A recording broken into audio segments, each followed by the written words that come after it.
Hi everyone, it's me Sammy, welcome back to my channel. Welcome to my channel if you're new here. Hope you're all having an amazing day whatever it is you're doing. This is another episode of Meals I Made This Week, my series on my channel that I do almost every single week, where I show you 4 new dinners and 1 dessert recipe every single week that I've made for me and my 3 kids on a budget. If you do enjoy this video guys, please don't forget to smash the thumbs up button and also consider subscribing down below if you haven't already.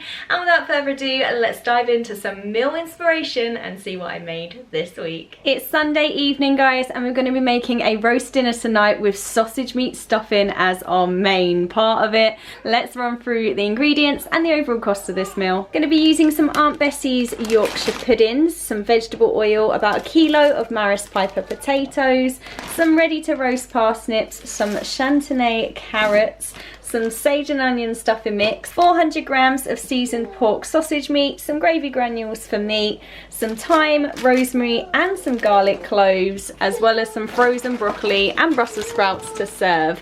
Altogether this comes to £7.84. Let's dive into the cooking. First thing to do is to prep our sausage meat stuffing. So we're going to be popping our sausage meat and our whole pack of sage and onion stuffing mix, this is 170 grams, all into a bowl, and we're going to mix it together really well. And then once we've prepped our sausage meat stuffing, we just need to transfer it into a loaf tin now. So that's in our loaf tin ready to go. This makes it super easy to slice and serve later. Now we're going to preheat our oven to gas mark 6. Now with a roast dinner, obviously we want it all served at the same time. There's a lot of different components here. So I'm actually going to be working on like a T- system for showing you how I time these dinners the way I do. So we're actually at T-2 hours right now, so we're 2 hours away from serving time as I'm filming this right now, and we're going to be popping our sausage meat stuffing into our oven now on gas mark 6 for 60 minutes. Remember, we're 2 hours away from serving time right now. Now while our stuffing's cooking, we can do a few things to help us prep ready for later.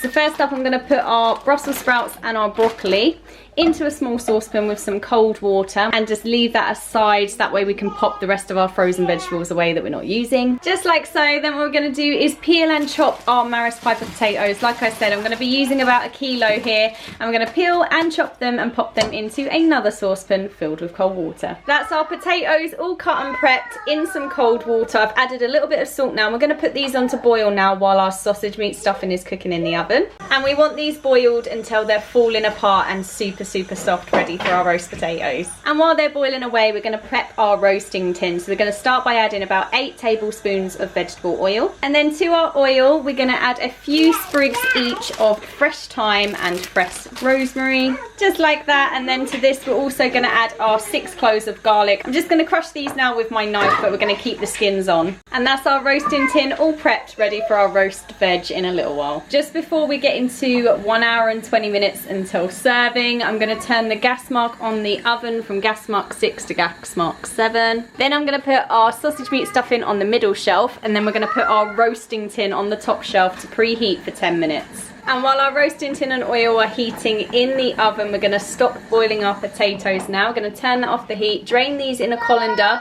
let them steam dry for 5 minutes, and then we're going to scuff them up in the colander so they're nice and fluffy on the edges. When it's 1 hour and 10 minutes before serving, it's now time to pop our roast veg into the oven. So we're going to get our roasting tin out of the oven now. This already smells incredible. We're going to add our potatoes into here now and toss that all together with the oil. Now we're quickly going to add our carrots and our parsnips to the tray now. Then we're going to give this all a quick seasoning of salt and pepper. Then we're putting this back in the oven on gas mark 7 for 1 hour. Remember, we're 1 hour and 10 minutes away from serving time now, and this is going in for 1 hour. Once our sausage meat stuffing's been in for 1 hour and it's 1 hour until serving time, I've just taken this out now. We're going to wrap it in foil and just set it aside, and then we're going to be putting it back in for the last 30 minutes. When we're about 35 minutes away from serving, I've just taken the tray out with our roast veg. We're going to give this all a good mix around, and then that's going to go in for the last 33 minutes now. And we're also going to be putting our sausage meat stuffing back in on the middle shelf to cook for the last half an hour as well. And then as we're on the last half an hour now, we're going to put our veg on to boil now. Don't forget, this is frozen veg in cold water, so it's going to take quite a while to get up to boil anyway, so we're going to pop this on until they're done. When we're about 10 minutes from serving, we're going to give our vegetable tray one last shake and mix up, and then we're also going to put our Yorkshire puddings into the oven now on the middle shelf for 5 minutes. And the last thing to do before it's time to serve up is just make our gravy as per the packet instructions. And with just a few minutes left on our timer before serving up time, that is all our different components completed and done. Now it's time to serve up with some gravy. That is our dinner all served up, guys. Looks absolutely incredible, smells like Christmas. So we've got mine here, we've got Tyler's here, and we've got Liam's at the back over here. Ava's also got a really good portion of everything as well. And then we've also got loads of leftover veg that I'm going to use in a bubble and squeak leftover meal tomorrow, which I'm really excited for. Now we just need to smother this in loads of gravy and go and enjoy, guys. And yeah, we'll catch you tomorrow, guys, for that leftover bubble and squeak. It's Monday evening now, guys, and we're going to be making a leftovers bubble and squeak using our leftovers from yesterday. So let's run through the ingredients and the overall cost of this meal. We're going to be using half of a Savoy cabbage, some vegetable oil, all of our vegetables left over from yesterday, which has cost us nothing extra. We're then going to be using some gravy granules for me, some cranberry sauce to serve, some dried sage, some butter, some fresh thyme, and some root veg mash. That's everything we need, guys. Altogether it comes to £2.29 for our extras that we need for this meal. Let's dive into the cooking. First step is to preheat our oven to gas mark 4. Then what we're going to do is chop up half of our Savoy cabbage, just thinly shredded, and pop that into a bowl. Now we're going to toss our cabbage with a tablespoon of vegetable oil and a few sprigs of thyme. Then we're going to pop this into the bottom of our roasting tin and season that with some salt and pepper. Now we're going to cut up our leftover veg into sort of bite-sized pieces and arrange that on top of our cabbage. And then on top of this, we're going to pop spoonfuls of our root veg mash. And then we're just going to bake this in our oven on gas mark 4 for 20-25 minutes until our cabbage is nice and crisp and all our vegetables are piping hot throughout. In a small saucepan, I've just put 30 grams of butter and half a teaspoon of dried sage. Just before the tray bakes finish baking in the oven for the last 5 minutes, I'm just going to melt these together over a low heat until it's foaming, and then we're going to use that to pour over the top. That is our foaming sage butter all ready to drizzle over our tray bake when it comes out of the oven. That is our leftover bubble and squeak fresh out the oven. I've got my sage butter that we're just going to drizzle over the top of this now, and then we're going to serve this up alongside our gravy and our cranberry sauce. And that is our Monday night dinner all served up, guys, with our cranberry sauce on the side and a little bit of gravy as well. This is mine, Tyler's, Liam's, and Ava has the exact same as us tonight as well. This is an awesome dinner to use up leftovers, guys. It's perfect for using up those Christmas leftovers on Boxing Day as well, guys. We're gonna go and enjoy this now, and we'll catch you later in the week for some more meals. It's Tuesday morning now, guys. I'm gonna be making a chocolate Yule log for our dessert tonight. Really excited, so let's run through the ingredients and see what we need to make this. I've got a cake board to make it look special, but you can just use a plate, of course. We're going to be needing 350 grams of icing sugar, 50 grams of cocoa powder, a chocolate Swiss roll, 200 grams of salted butter, and then some assorted Christmas decorations. That's everything we need, guys. Let's dive into making this. The first thing we need to do is make our chocolate buttercream. I love using my Ninja food processor to make my buttercream just because it makes it so light and fluffy, but you can use whatever mixing method you like. Into here I'm going to add 200 grams of salted butter, 350 grams of icing sugar, and 50 grams of cocoa powder. And then to this we're just going to add a little splash of milk, and then we're going to mix it all together.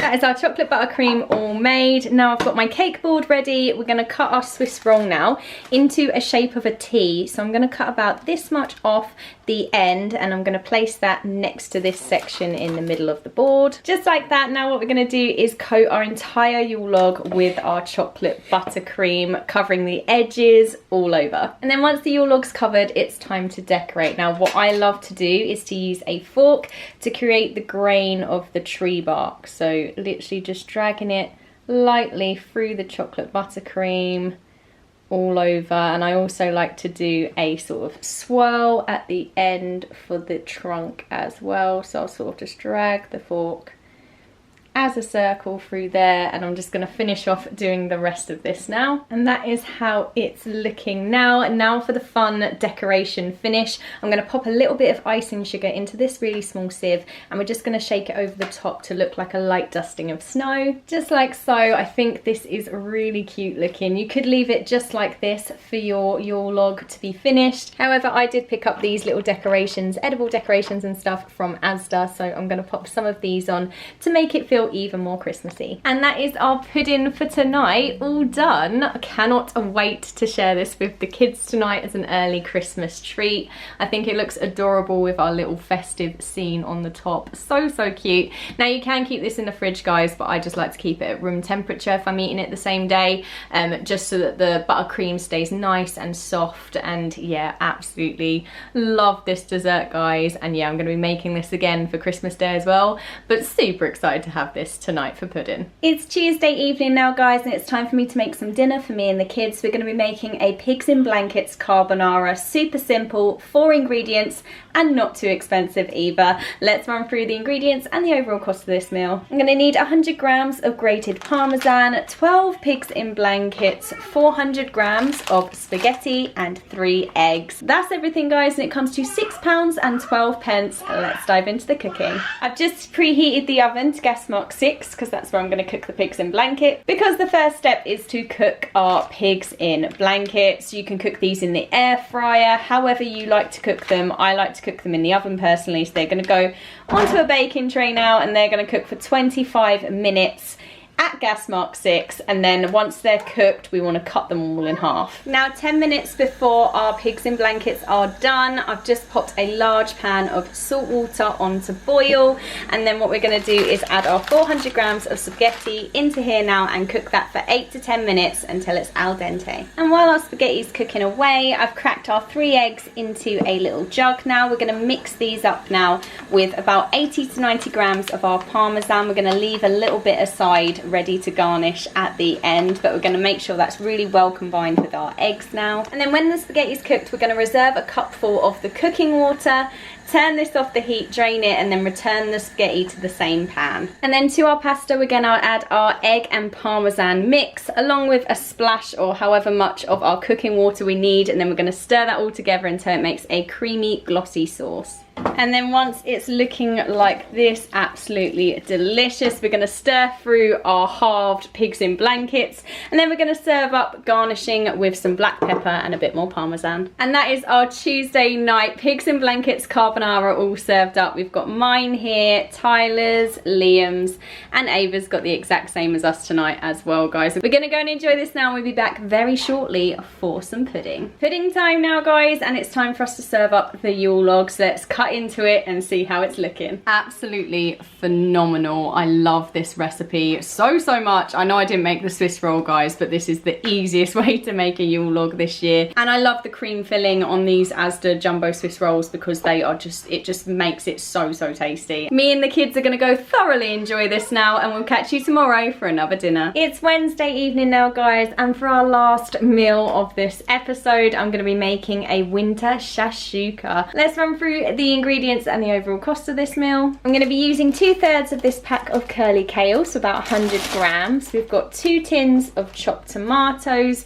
some olive oil, a whole butternut squash, smoked paprika, ground cumin and harissa paste, 6 eggs, some fresh coriander, 1 green pepper, 1 large red onion, a few cloves of garlic and 1 vegetable stock cube. Altogether this comes to £5.24. Let's dive into the cooking. First step is to get all of our veg prep done. So we're going to be peeling and chopping our butternut squash into bite-sized pieces, roughly chopping our green pepper and our red onion, mincing our garlic, and then we're going to also remove the stems and everything from our curly kale. That's all our veg prep done. Now in a large deep-sided pan with a lid, we're going to heat up 2 tablespoons of olive oil. Then to our heated oil, we're going to add our butternut squash and our red onion, and then we're going to fry this for 4 or 5 minutes until it's beginning to brown. Then once that's cooked for the 5 minutes, we're going to be adding our green pepper, our garlic, 1 teaspoon of smoked paprika, a 1/4 teaspoon of ground cumin, and 1 tablespoon of our harissa paste. Then we're going to cook that all together for 2 to 3 minutes until it's really fragrant. And now we're going to season this really well with salt and pepper. Next, we're going to add our 2 tins of chopped tomatoes and 1 vegetable stock cube crumbled into this now. Now we're going to cover and cook this for 8 minutes or until the squash is almost tender. And then after the 8 minutes, we're going to stir through our kale now and cook it for a further 2 minutes until our kale is wilted. Then what we're going to do is make 6 wells in this mixture now and crack an egg into each of the wells. Now what we're going to do is cover this and cook this for 10 to 12 minutes until the egg whites are thoroughly cooked through. And while our shakshuka is just cooking away there, I just need to cut up some fresh coriander to garnish and sprinkle over the top. Now that that's ready, I've turned it off the heat and we're going to sprinkle on our chopped coriander on top of this now and serve it up.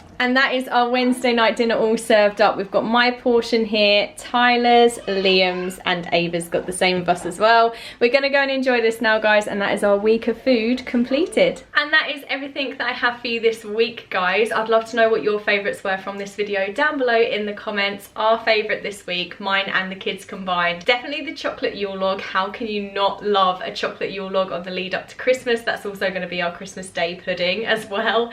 And also the sausage meat stuffing roast dinner was perfection. Loved all the other meals this week as well, but they were definitely our top 2.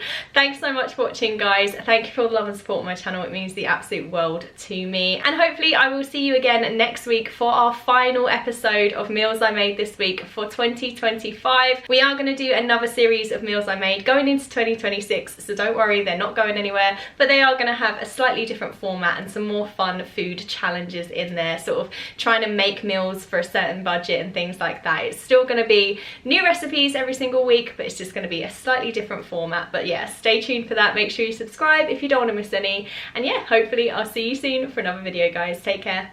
Bye.